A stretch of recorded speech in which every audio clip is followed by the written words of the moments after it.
we're not going backwards. And I'm saying to the mayor, I'm saying to city council, y'all better call them damn dogs off. Right? It was 9 students fighting. I'm sorry, if it's a riot, then they should have reported that out about the fight at Mount Pleasant, the fight at Christina, the fight at Sussex Tech. But when it's white students, it's just a scuffle. But when it's black students, it's a riot.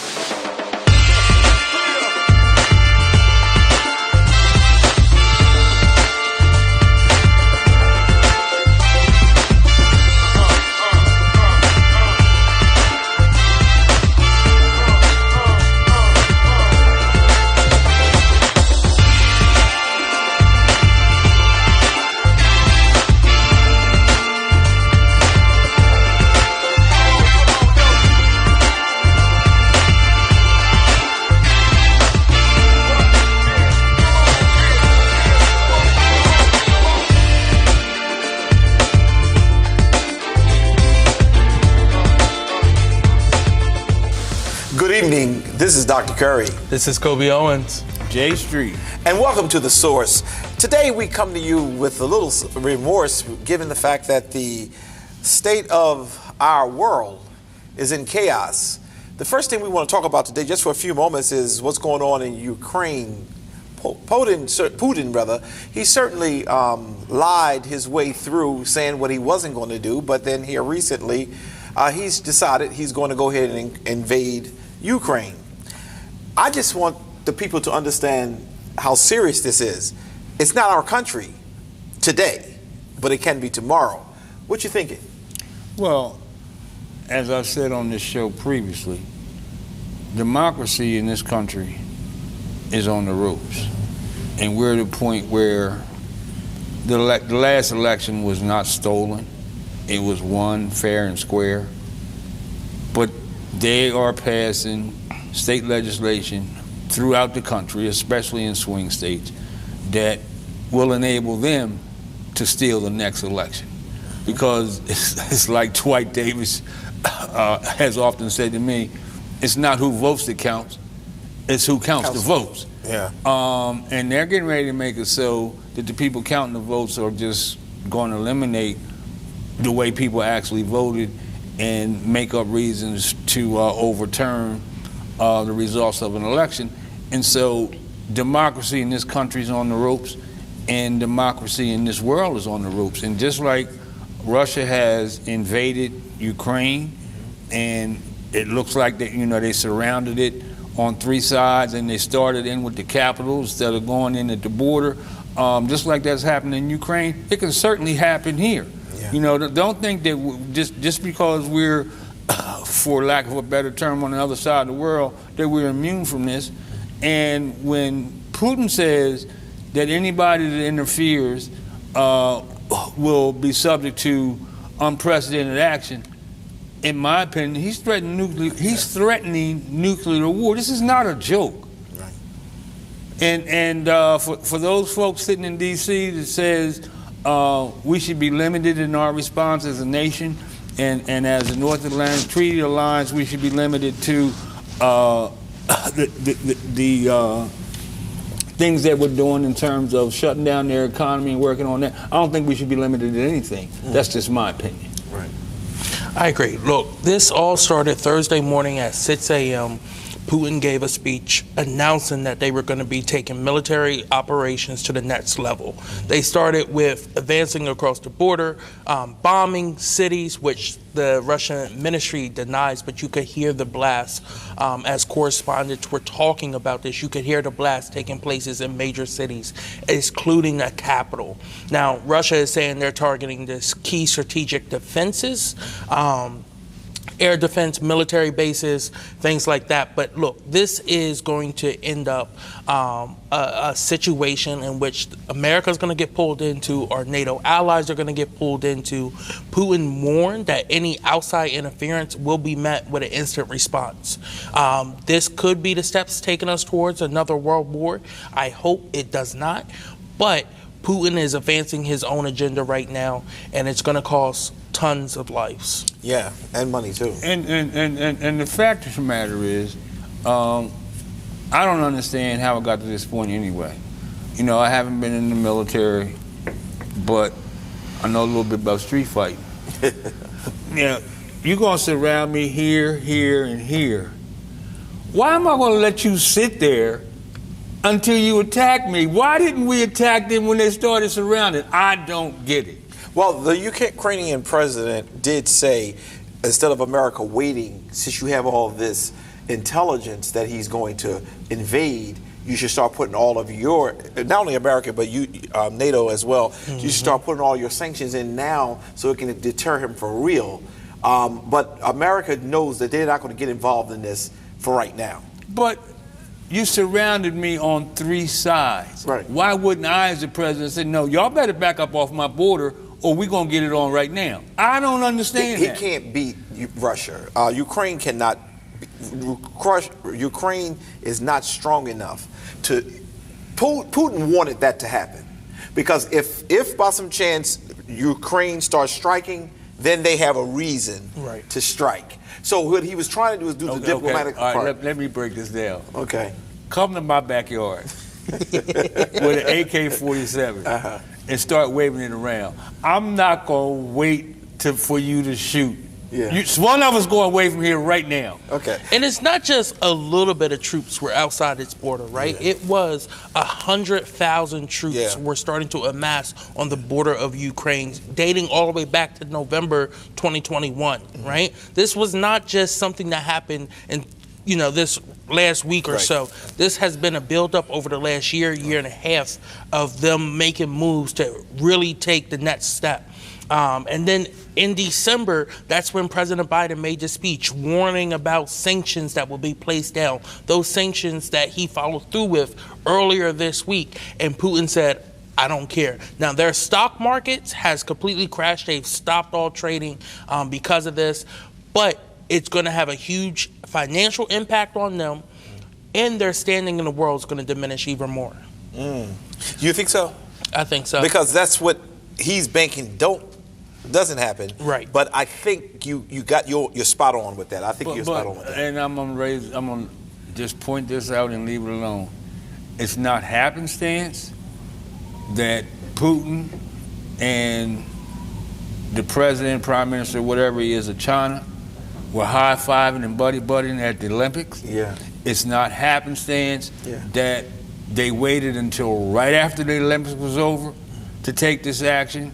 And if you go back several years, go back to the former president's administration, it was not happenstance that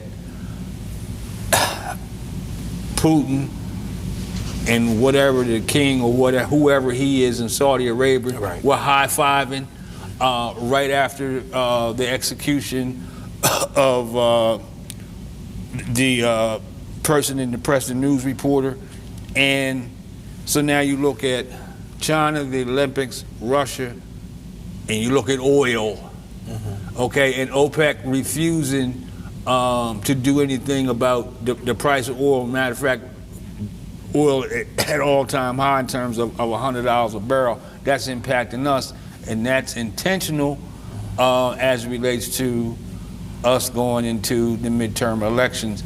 And to me, they're all connected, and it's all very dangerous. Well, I certainly agree, and that's one of the things that if people were not paying attention, had Donald Trump stolen this election, Putin would be much further accomplished than he is even now. But you recall that at the beginning of the former president's tenure, there were those in the media who said that they had been investigating Trump as a possible Russian agent. Don't forget that. Yeah, well, I didn't forget it, but most people who are critics of Trump, they are viewed as people who just are critics. But we have to pay attention. And the reason why we bring this to you, those of you locally here in Delaware, is because it's important that you understand that Putin made a threat. He put a threat out there. If anybody interferes, there's going to be unprecedented response. Do you know Putin is a nuclear power? And we were talking before we came on the air. Share with them what one of your professors shared with you. That we had actually former FBI Director Rob Mueller came in and presented to our class, and we talk about counterterrorism.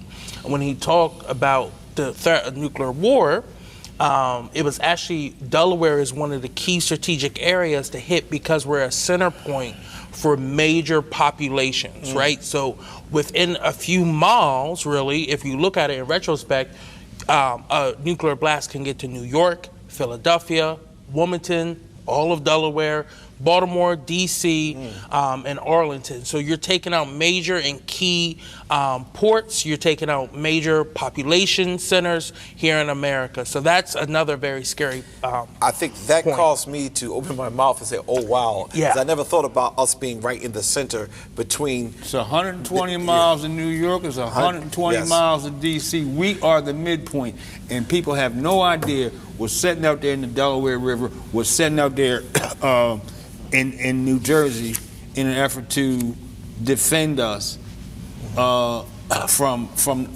nuclear attack. We are the midpoint. So we should. So if you think it doesn't impact you, you better rewind, go to YouTube, and listen to what we just said. Yeah, I think it's going to be important. We wanted to bring that to the front first because it becomes important that we don't just say, well, that's happening in another country. It's happening in another country, but it impacts us. We are a democratic country, and I do hope and trust that you understand that Putin's whole agenda is to make sure that we become autocratic, where there's one king, and that's why Donald Trump was the way he was. Anybody, if your opinions will go away if we go to an autocratic society. Autocratic meaning that it doesn't matter who votes, right. It's who counts the votes. Look, we'll be right back. Hi there, John. Yeah, those streaks that you're seeing up there in the sky, I don't know how we can see right now. You can see more artillery rockets apparently be firing from Russian territory towards the territory, I would say around Kharkiv. I don't know if you can hear this right now.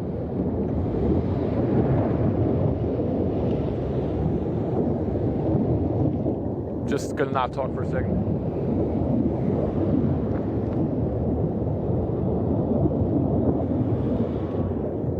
So that's another salvo of what we believe is multiple artillery rocket launchers that have been going off here. Say the second or third salvo that we saw down here. I just want to explain really quick where I am actually, John, because I'm at the last checkpoint before the front line near Kharkiv. I'm on the Russian side. I'm south of the town of Belgorod.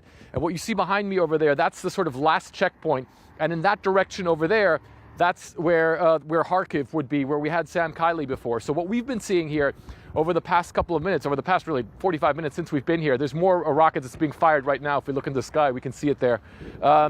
If we pan up, there's another salvo being fired right now. So you can see in this area, the Russians firing artillery rockets towards Ukraine. And we're back. Real quick,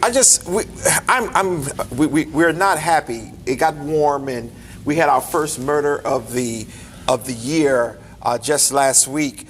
And according to City Council woman Maria, she shared that the cops did a phenomenal job in not only catching a guy, but on foot and things of that nature. But this is the first murder. This is the first shooting. No. Oh, it's not the first shooting? It's not the first shooting. Oh. It's the first murder. Okay. Okay. Don't. Let's not get anything twisted. And you know, if anybody doesn't believe me, then ask for the spot shot report. Okay. Like I told you, over there a couple months ago, over there at Mount Joy Church, shots inside the church, 25 shots. Why you didn't read about that? Because what did you say? Nobody got hit. Yes. Oh. It was either 25 or 28 shots fired over there. Some of them went right through the church. Wow. Yeah, no. So she gave the update at the council meeting a few days later, stating that the cops ran towards the scene and they were able to make an arrest. Which, you know, if that is what happened, that's great, right? That's what we want to see more of, right? We have 41 murders in 2021. We need to see higher rates of them making arrests and them prosecuting individuals who are using guns to commit crimes, whether it results in the death of someone or not. We need to get those shooters off the street. But this is the problem I'm having with that. I agree. We are all in agreement, and we are grateful. but this is not official information. She made a report to the city council, but I heard nothing from the News Journal or from anybody official that what has been reported to the city council is in actual What was reported by one city council person. Right. And I think, I don't know what's up, but the fact that the shooting, the murder, the arrest of the murderer has not been substantiated or denied, there's something wrong. Yeah. Something is not right. But more importantly than that, 41 murders last year. Who on city council opened their mouth to complain about that? Okay, how many arrests did we have out of those 41 murders? Nobody said anything about that. So if this did happen, that's great. How many cold cases in terms of murders and shootings does the city of Wilmington have right now? And the fact that I looked at the clearance rate for murders and shootings in the county, and in the report, it was 30%, and the chief of police updated it 2 weeks later, it was 40%. 40% is failing everywhere in the world.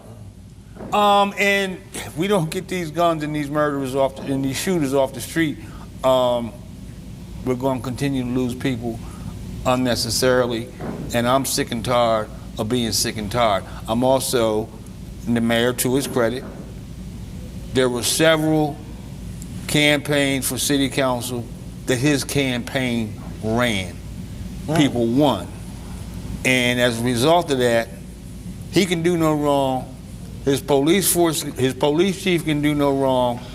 And to the point where when the resolution of no confidence in the chief of police was put out before the council meeting, his people intimidated one council person to the point where that council person didn't go to the meeting because did not want to vote no and was afraid to vote yes. Yeah, that's the level of intimidation. And okay, you helped me run my campaign. Does that give me a responsibility to kiss your behind for the 4 years that I'm in office? Okay, and if that's the way you view it, then you shouldn't have ran for office in the first place. I'll be God blessed if I would sit somewhere and let somebody control me because they worked on my campaign. So shame and a disgrace, the exact same thing that's going on across the nation with all these people who know full well that the far left is too far left and the far right is too far right. If one of them help you, then you're going to kiss their behind. So what good are you? What good are you? If you're not going to be your own man or own woman in office, then don't run. I agree. But you kind of confused me in the front end when you were saying, you kind of, to his credit, so you were saying that was a backhand slap. Any mayor worth his or her salt, you're going to run for mayor, you want to know where your 7 votes are, you want to control your council. Okay. But I've never seen a council controlled to this extent, where you don't think for yourself, and what you're doing is just not rational, and to the point where you're afraid to go to a meeting. Because you want to vote yes, but the mayor's people call you and say, you can't vote yes, we don't want you to vote yes, and you don't want to come in and vote no, so you don't go to the meeting. But some of those who were not a part of the mayor's running their campaign, they voted yes too, didn't they? I don't know how I don't know if the question makes sense. I'm just saying, I know you're talking about one intimidation. That's not hard to determine who you're talking about because that person voted absent or was absent. Correct. All right. So you're saying that you assume, but they don't think that we in the greater community have knowledge of the what they're doing and the strategies they're using to the point where I think it's abusive. It may be illegal. Yeah. Well, I don't know if it's illegal because no one will come forward and say I've been threatened or anything of that nature. But so even though it's not reported, I think what needs to happen is somebody needs to report, News Journal, you need to do the investigative work to see if that is true, or the chief of police, you need to be able to put a statement out saying it is true that we have apprehended, because we don't know. This is one, and based on how we're trying to understand it, one of the persons who is very close to the mayor made a statement, and her statement is now taken as factual without any investigative work done behind it. And I don't think that's something that we don't even do that on our show. It hasn't been substantiated. It hasn't been denied. So what the heck is up? Yeah. Somebody needs to do either or. Either or. And this goes back to the whole vote of no confidence, right? If they caught someone who had committed this crime, a gun violence crime, this is something we should be proud of as a city, and we should work towards doing it more, right? And that starts by communicating, letting the community know, look, we heard y'all, we're doing better, we're going to communicate better when we do make arrests, but also let people know we're no longer just sitting by doing nothing. Right. If you're committing a crime, we're going to come get you. Right. And that's the mentality that we need our police to have. That's the mentality we need our mayor's administration and council to have. Yeah. But it has to be verified information. Absolutely. But I looked at the mayor's interview on WDEL, and he talked about how, he is Mayor Pazicki, he doesn't make any mistakes. So who he hired for police chief, it's not a mistake. And he commended our officers and said he watched them go down alleys and sit there and face guns. What alley you think he's been down? Where? When's the last time you saw him on the east side? When's the last time you saw him on the riverside? When's the last time you've seen him anywhere other than the mayor's office or over there where he lives? And he talking about he watched them go down the alley and face guns and how proud he is. And I just don't believe it. And the fact that he is just obsessed with not acknowledging that the policing strategies under the direction of this police chief are not working, then either do something to change the strategies and make them work, or make a change in leadership. Yeah, one of the things I always brag about, and very few people will agree with me, is that I was under the regime of Frank Rizzo, based off what you just shared. And Frank Rizzo was the most racist mayor the city has ever had. But when it came down to crime, he didn't play. He did not play. And he would purposefully, if an arrest had been made, we're coming after every person. He made sure the community knew we got this person. And what you're saying is, if we want to show the confidence of our chief of police, then we need to have better communication. That if what Maria Cabrera have shared is true, put the statement out. Why is there so much secrecy? Why are you bragging about the one arrest? What about the 41 from last year when nobody was arrested? Well, I'm not going to say nobody. Okay. But a limited number. But the question is not that nobody's bragging. Well, she got on, and she's the one who said that these cops did a very good job and worked very hard and arrested them, got out of the car, and did what they needed to do. So I'm not going to blame them for that. It was the city council person who said that. But remember when we had a break-in here at the church? I put out the reward, and then as soon as we apprehended someone or got the identity, we made sure that we told the community we have solved the case. It's about communication. But you're saying, why brag about one? Well, it could be the first step in the right direction. It could be the first step, and I'm willing to say, okay, let's just take this as the first step. But we don't know if it's true. And if it did happen, I commend and thank the officers who did it. Yes. But it's suspect on its surface because almost a week later, matter of fact, a week later, it hadn't been substantiated or denied. Okay. Well, we're going to wait to see if it's going to be substantiated or not. We'll come back with you on that one. But I want to jump over to the AG, because the AG now has come out and she's indicating that they want to do something with felony charges for illegal guns that are purchased for other people. They call it a straw gun bill or something like that. So it's called permit to purchase. It's a bill right now that's kind of up in limbo. It passed the Senate, HB 6, and it was sponsored by Senator Lockman. And it's over in the House right now. It's being amended. It's going to be changed a little, which means it's going to have to go back to the House side, or back to the Senate side once it passes the House side. Pretty much you would get a permit card, and you would have a 30-day period to purchase a gun.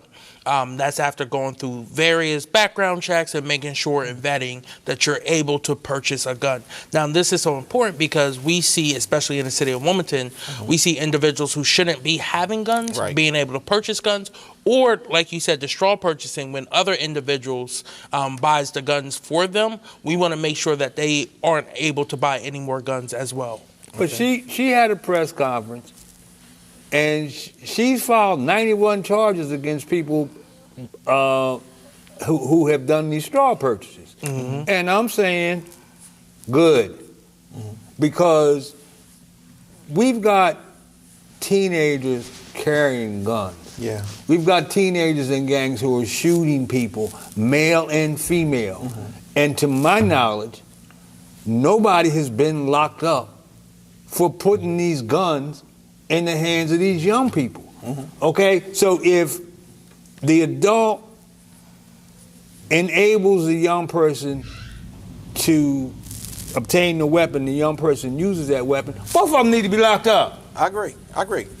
And so if, Kathy Jennings has started down this road, I think it's a great step, but I'm sick and tired of all of it. All these people want to shoot, and they get arrested, and they get out on bail or no bail. Well, the hell with that.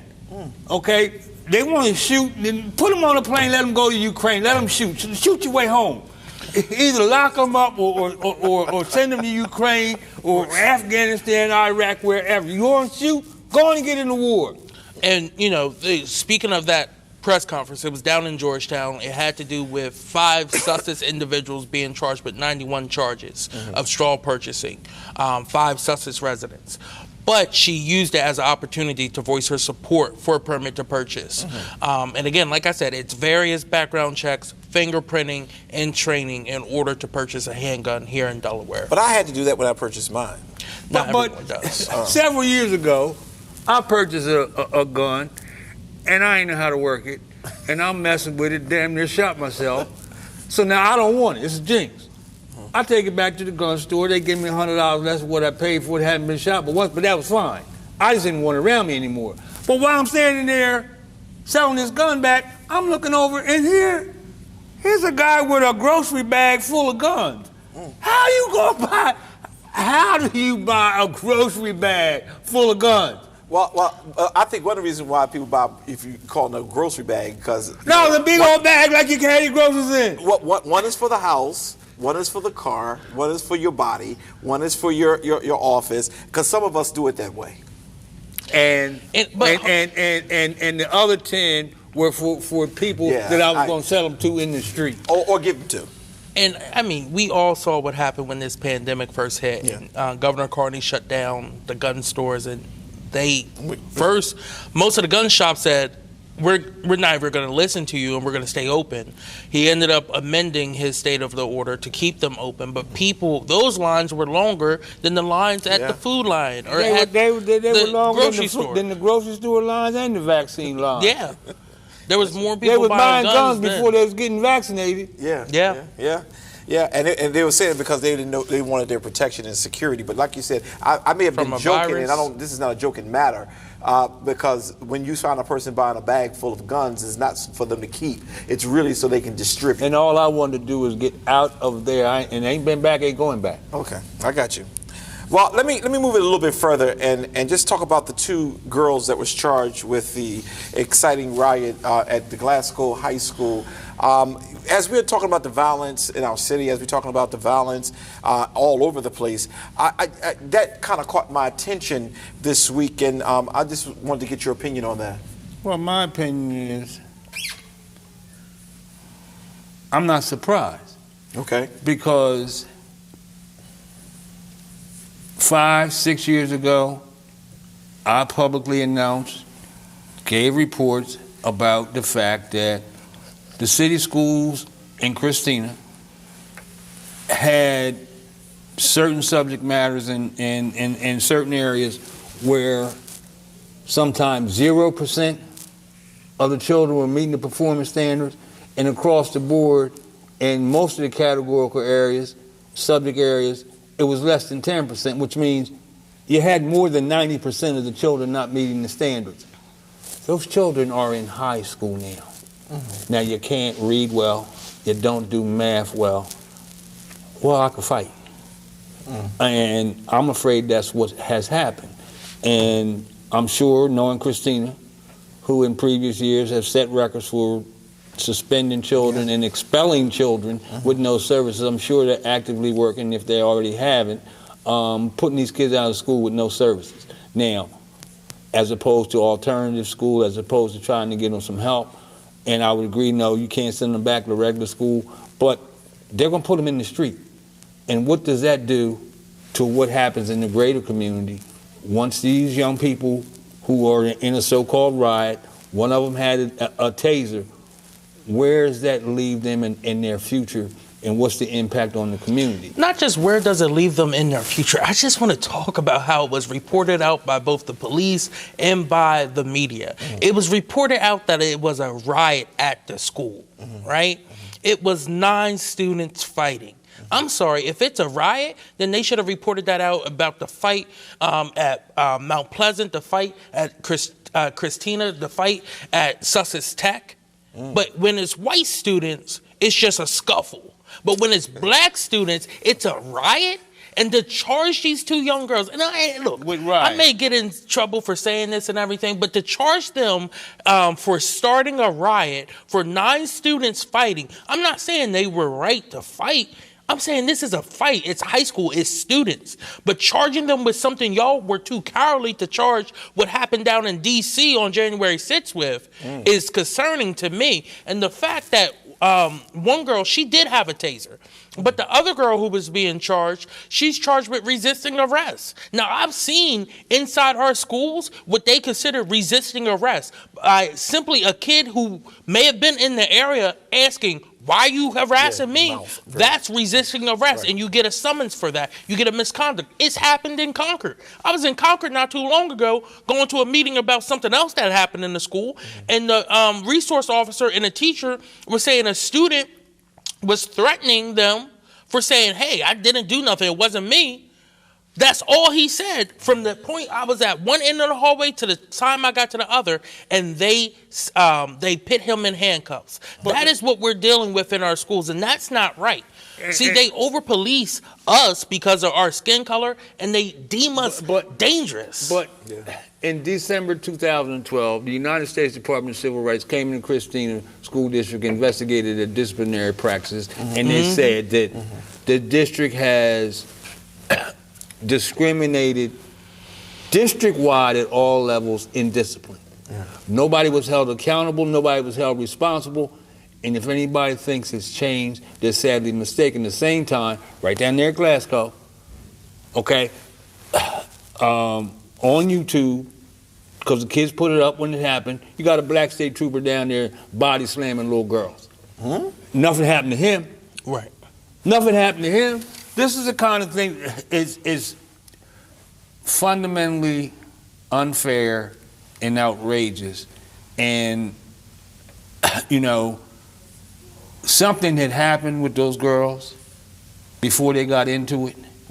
And I'm awfully afraid that there's always a possibility of contributory negligence. How y'all in running the school didn't see this coming? You didn't know. Yeah. But the districts have all this money and don't know how they're going to spend it. Those kids who I just talked about, who were not being taught and miseducated when they're in elementary school, that are now in middle school and high school, you need to cut their classes in half. You need to give them one-on-one attention. That's how you spend the money and bring them up to speed. And what happened to them in those city schools isn't their fault. Right. But it's going to harm them for the rest of their lives, and it's going to harm them as children, and it's going to harm their children's children, but nobody's talking about that. And as I go to these meetings and sitting on the Redden Consortium as relates to redistricting with Representative Namdi, I am going to say, y'all need to cut these classes in half. You don't have enough certified teachers, and give limited certification and give these children the attention that they need in school so that they can make up for all the ground that's been lost because of what you didn't do with them at the elementary level, and because of what they missed during the pandemic. Yeah, we have 3 major universities in the state of Delaware. Don't get me started. No, because two of them have 70% of the students from out of state, but we still give them money. For what? Thank you. And that's why I'm saying they have to be a partner in this. Because even if I just go off of what you just shared, how they are only got 2% of our children in their schools, but yet they're getting high funding on the state level. If we have not enough certified teachers, it becomes the universities that will give us that support.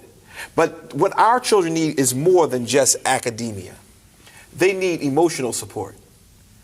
And what happens a lot of times, to no fault of their own, they've watched murders, they've watched their parents being whipped, beat, mistreated.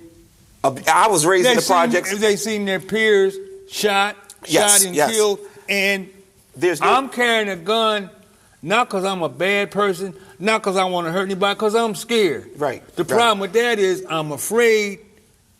But if I have this gun on me, and taser in this case. But if I have a gun on me, and I'm carrying it because I'm afraid, when put to task more often than not, I'm likely to use it. Yeah. That's the problem we have. Yeah, but it goes deep to the point where we got to get to our the governor, the mayor, the county exec. They have to come together with a summit. We're going to talk about the summit they're going to do with the prison system, but they got to come together and say, how do we address the inner city ills? And one of the things is that whenever you have an institution, the most profitable institution making funds right now is prisons.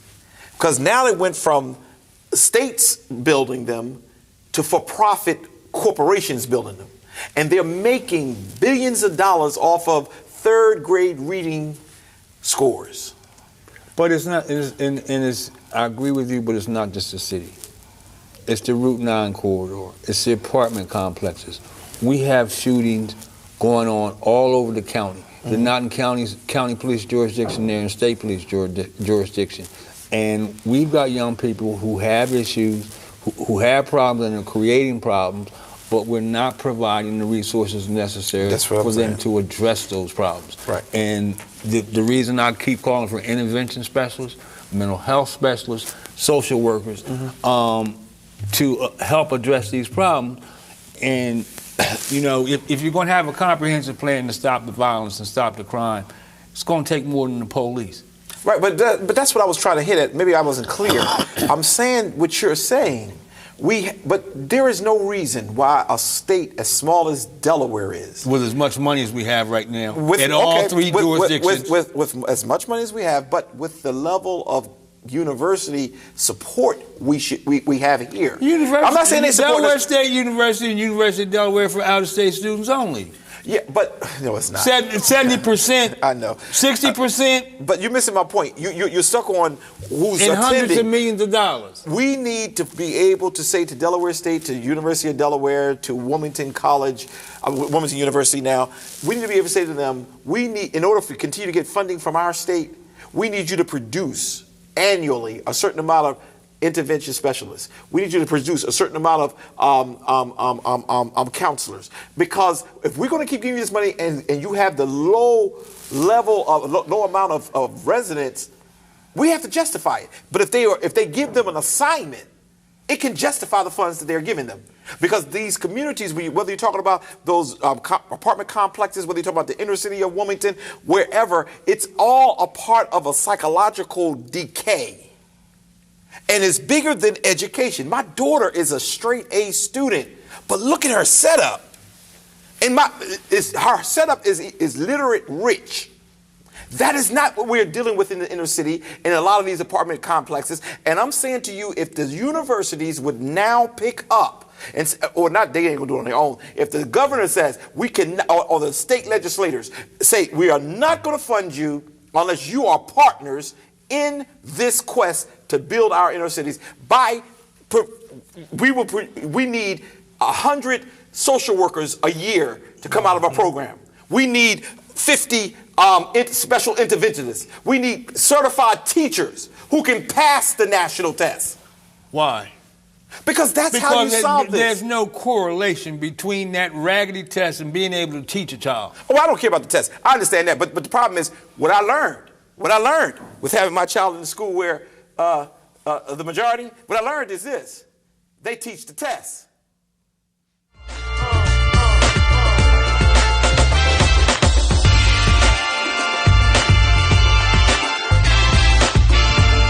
And we're back. Well, we're at the favorite part of our show today, and we made sure we didn't slight you any time. So let's go to the Kobe corner and see what's going on in Kobe's mind.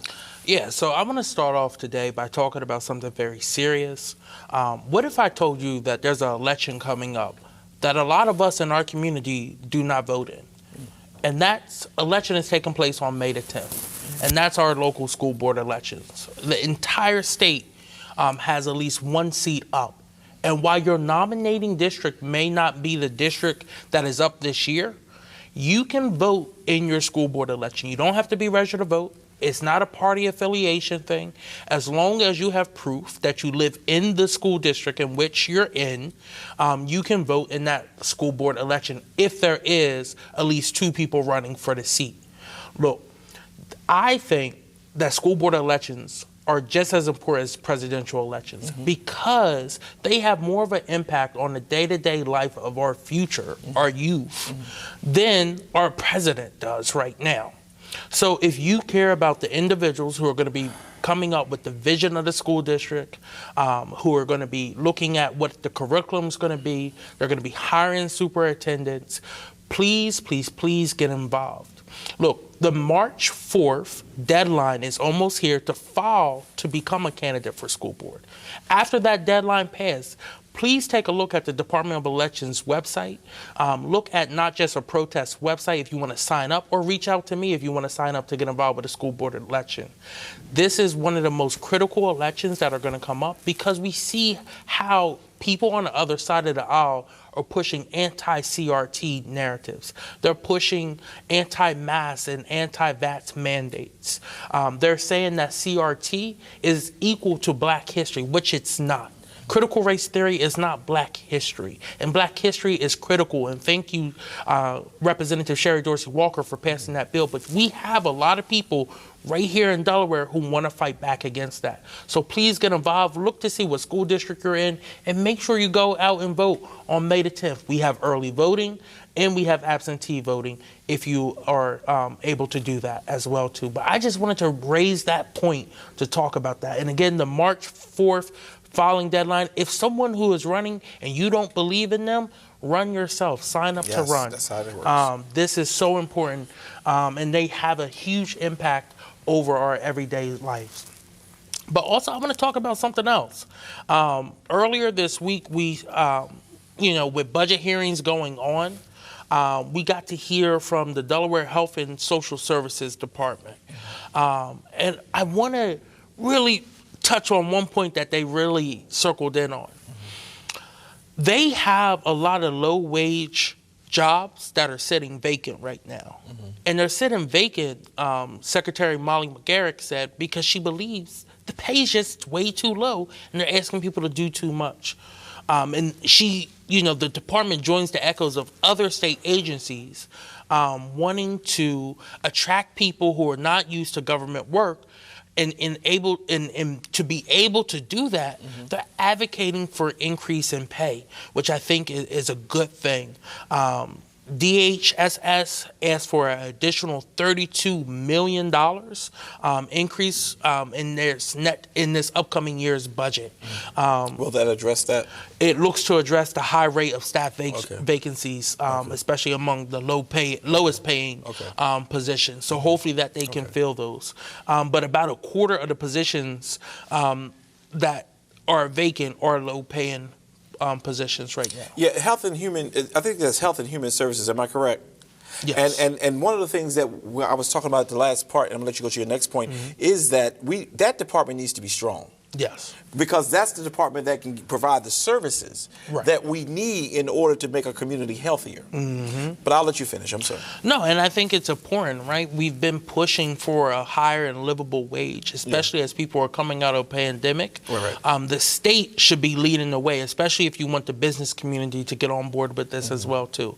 You've seen some industries already go to higher competitive wages to keep up, not only here in Delaware, but keep up with our surrounding states as well, too, and make sure we're offering the best for our employees right here in the state of Delaware. So I think it's a great idea. I'm glad to see she is advocating for this, and I'm glad to see other secretaries are also advocating for this.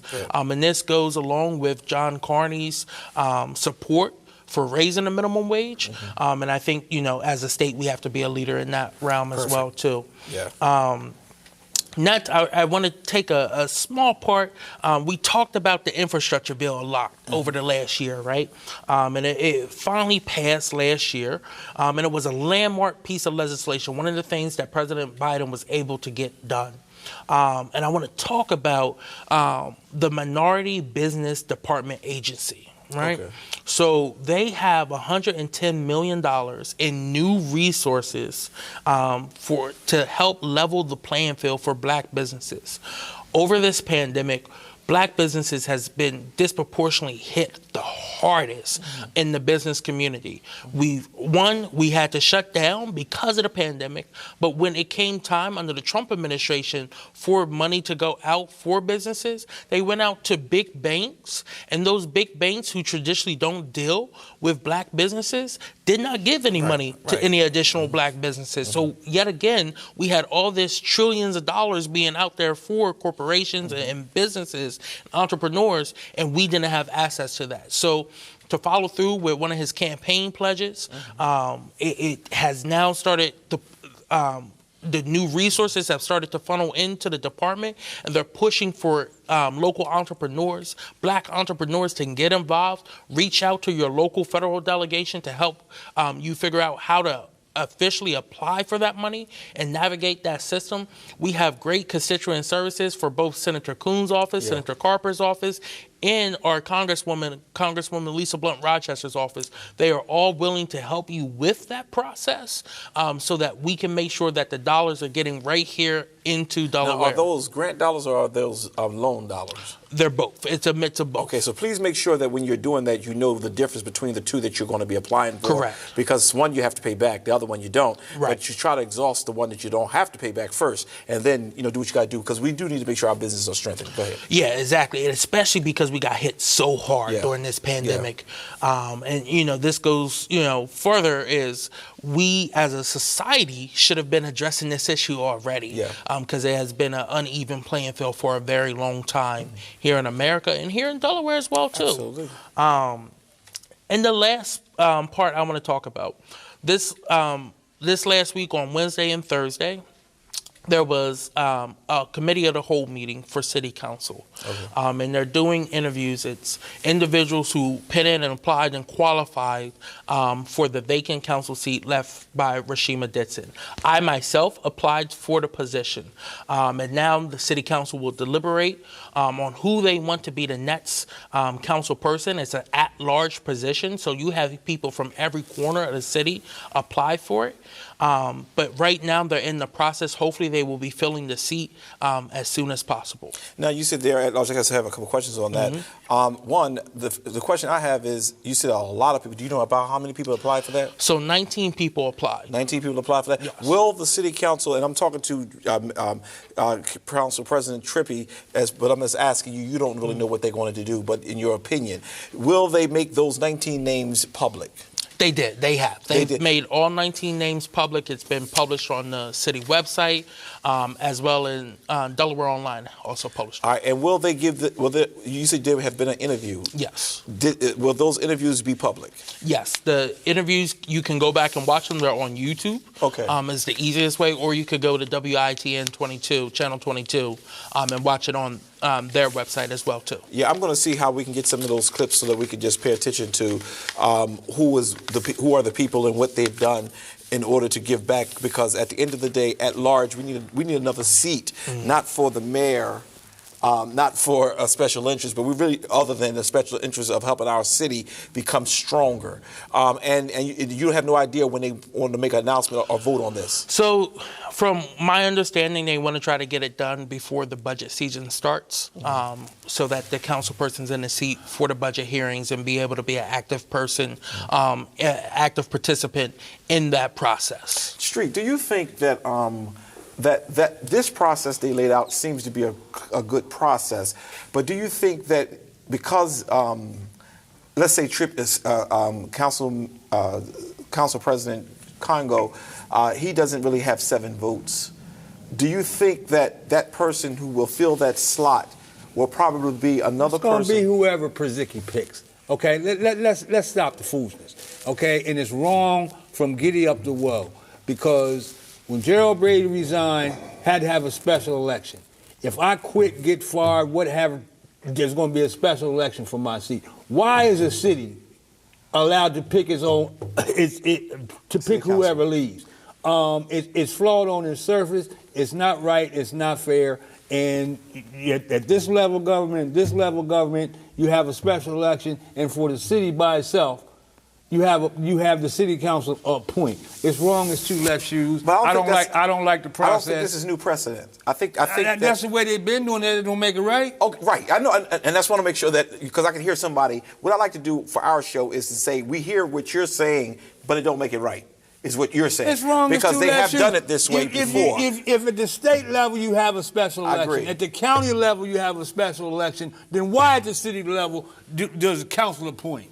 So I just want to say to talk about that, right? So it is in the city charter to have it through this appointment process, and it's not a one-off thing. Most city councils throughout the nation do it through the appointment process and not the special election process. Now, there has been... They made that law back in the old days when the British was the police. It has been discussions in the past about trying to change Wilmington's appointment process to a special election process, but there has been concerns about the financial impact it would have to have an election, especially if it was a city-wide election for only 1 race. But can I just say this to you? The reason why I'm concerned is because I just don't want another person to get in to do nothing. A person like Kobe, and we're not going to be biased, but a person like Kobe who is there, he has the knowledge. He has the heart for the people, and he's fighting in the fight now, will not be treated the same in this type of process. Didn't I just say that? I know, but I'm looking at you. I'm not looking at him because I don't want people to think I'm trying to campaign for him, because that's not what I do. But he's on the show with me because I believe in what he's doing, and I believe that he has a true heart for people. Preach, Pastor. Come on with it. Well, I'm not trying to preach, but I'm just trying to be straight.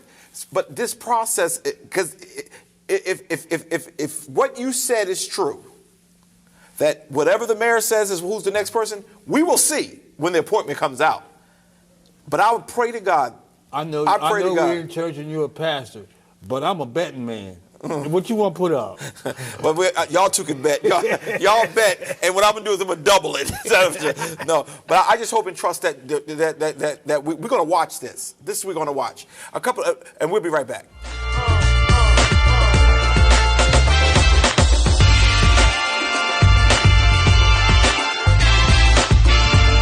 And we're back. I shared with you last week that we decided to hold back for just a minute on the silent storm, but there's a lot of things that we're going to certainly use the silent storm to do in order to raise the consciousness of those of you who view our telecast every week, our newscast every week. One of the things that we found out immediately after we had started doing the mayor's assessment and started getting into the different districts is that it is more the black community, the black leadership in city council where the districts are just falling apart. And it's not always their fault. Sometimes it is. But what we didn't want to do is to start beating up all the blacks, and then you will find that in the 8th district and those districts up there, they're all happy. They're all content. They feel their council representation is the best.